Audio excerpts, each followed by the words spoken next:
नमस्कार, मैं ईशा। आप देख रहे हैं नेटवर्क लाइव। उपराष्ट्रपति चुनाव को लेकर इस वक्त दिल्ली से लेकर दक्षिण भारत तक सियासत गरमाई हुई है। एक तरफ एनडीए ने तमिलनाडु से अपना उम्मीदवार उतारा है, तो वहीं दूसरी तरफ इंडिया गठबंधन ने आंध्र प्रदेश से मैदान में ताल ठोकी है। यानी अब ये मुकाबला सिर्फ एनडीए बनाम इंडिया का ही नहीं, बल्कि तमिलनाडु बनाम आंध्र प्रदेश की क्षेत्रीय असमिता का भी बन चुका है। सवाल उठ रहे हैं कि क्या इस चुनाव में बाजी गठबंधन धर्म, जातीय या फिर क्षेत्रीय अस्मिता? और सबसे बड़ा सवाल, नीतीश कुमार और चंद्रबाबू नायडू जैसे नेता किसका साथ देंगे? आज की हमारी स्पेशल रिपोर्ट में इन्हीं सवालों पर करेंगे बड़ी पड़ताल। आंध्र प्रदेश बनाम तमिलनाडु, उपराष्ट्रपति चुनाव में दक्षिण भारत की टक्कर। एनडीए के उम्मीदवार तमिलनाडु से, इंडिया के उम्मीदवार आंध्र प्रदेश से। कांटे की टक्कर, तीन बड़े दलों पर टिकी निगाहें, टीडीपी, डीएमके और जेडीयू। क्या गठबंधन धर्म भारी पड़ेगा या क्षेत्रीय अस्मिता? नायडू और नीतीश पर बीजेपी क्यों दिख रही है दबाव में? इस वक्त उपराष्ट्रपति चुनाव की बिसात बीत चुकी है। कुल 782 सांसद वोट डालेंगे और जीत के लिए चाहिए 392 वोट। फिलहाल एनडीए के पास 427 वोट है, यानी बहुमत से 35 ज्यादा। लेकिन फिर भी एनडीए उम्मीदवार की जीत पक्की नहीं मानी जा रही, क्योंकि तस्वीर उलट भी सकती है। और इसकी सबसे बड़ी वजह है जेडीयू और टीडीपी और डीएमके के सामने सबसे बड़ी समस्या ये है कि अगर वो गठबंधन धर्म निभाती है तो क्षेत्रीय अस्मिता से समझौता करना पड़ेगा। लेकिन अगर वो क्षेत्रीय अस्मिता को प्राथमिकता देगी तो गठबंधन की लाइन से हटना होगा। जेडीयू की बात करें तो उनके लिए अभी सबसे अहम मुद्दा बिहार का विधानसभा चुनाव है, जो उपराष्ट्रपति चुनाव के नतीजों के ठीक 1 महीने बाद होने जा रहा है।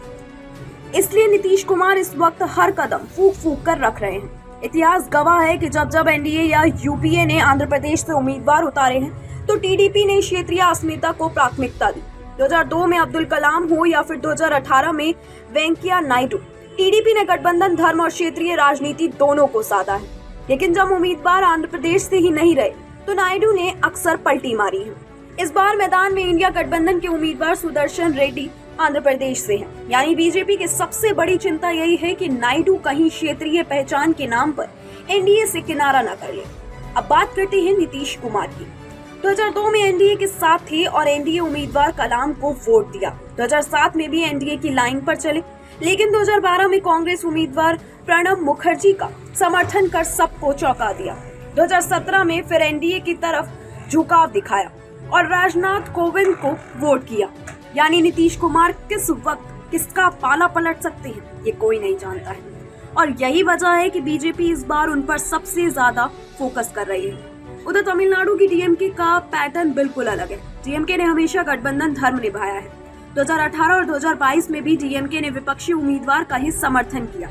यानी तमिलनाडु से एनडीए का उम्मीदवार भले ही हो, डीएमके इंडिया गठबंधन को छोड़कर एनडीए का साथ नहीं देगा।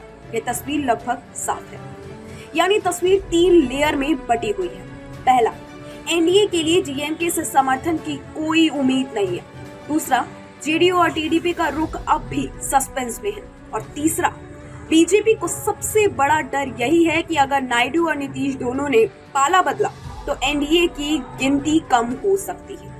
इतिहास और क्षेत्रीय समीकरण यही कहते हैं कि इस बार भी मुकाबला रोमांचक और कांटे का रहेगा।